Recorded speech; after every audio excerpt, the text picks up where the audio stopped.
Hi guys, I'm back again with another quick guide and a quick step to making your photo restorations look just that little bit better.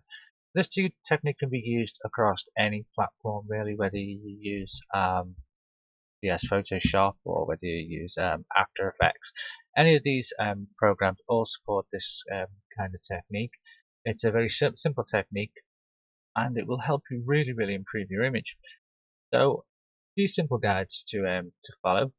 So once you've got your original image from your prospective person, then you're going to obviously go ahead and do any touch-ups and repairs that need doing to that image. It may need sharpening or any of those sort of things. I'm going to do more videos for those. Don't worry, check them out. They will be in that playlist.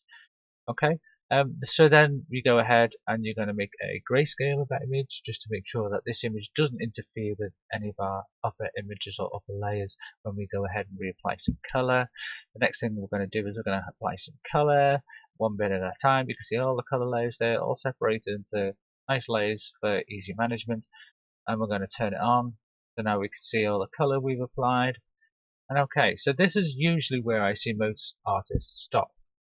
So they've got it set to color here. They played around with the color amount and they wanted, say, this amount of color coming through from his skin, and we set it like this, and they'll send it out.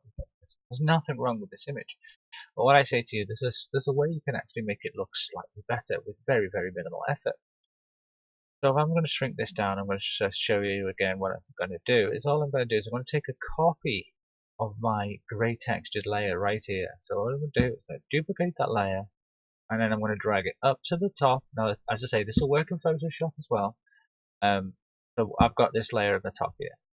Now what I want to do is I want to go up to this layers panel here, and I want to change it from a normal into a burn layer.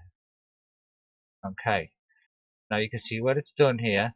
It gives a very sophisticated effect. I think it's a very nice thing. But we don't want it this extreme.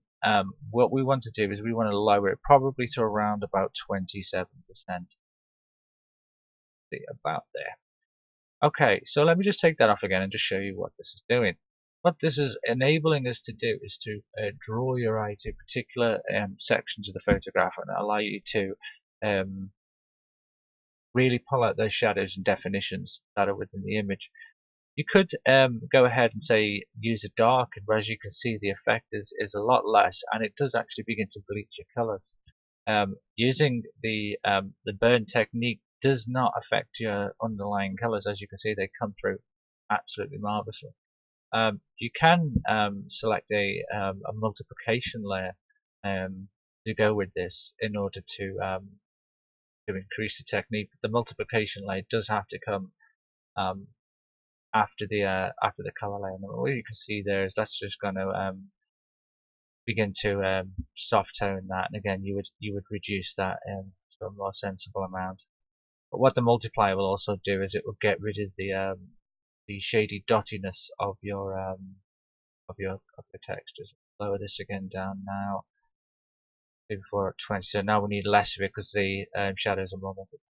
So as you can see there now, if I turn these two layers off very quickly, I've taken a very flat image and able to add a lot of definition just by doing this.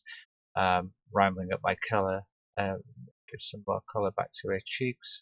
They need to go into the color layers individually and really ramp out those colors in order to drive things home. So her hair needs to be a bit darker. Her lips are quite subtle there, so we'll go ahead and pull those back.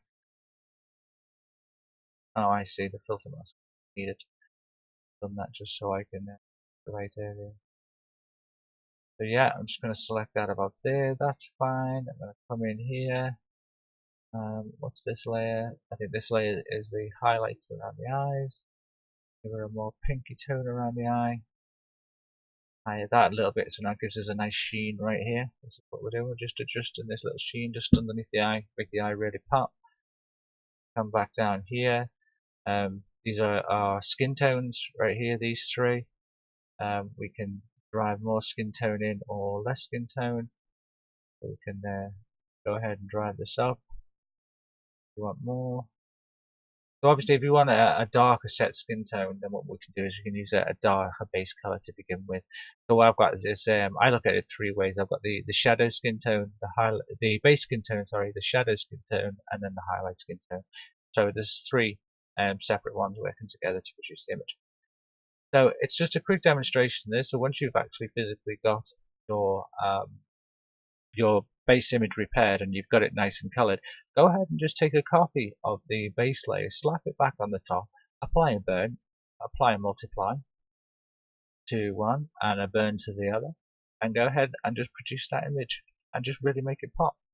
Now, the reason going back to the first bit of the video, why we use a grayscale is look at the difference. Your eyes look very dirty. I could also go ahead and color those over in white, but why go through all that extra effort when I don't need to? The black and white image is going to do what we need it to. There you go. It's going to make it pop itself. That way, the more layers you add, it's kind of like the old style. The more times you paint over the same area, the more detail you lose, like the old sets or anything like that, or any old medium. The more times you use it, the more time it wears out. So the more time you paint over it, the more detail you lose. So I hope you enjoyed that. Thank you very much for joining me. Add and subscribe, all that kind of nice stuff. I'm not very good at it, but never know. Any questions, leave them down below and I will try and answer them. Always come and check us out on Facebook as well and add us there. I will try and leave a link below. Thank you very much. Bye bye.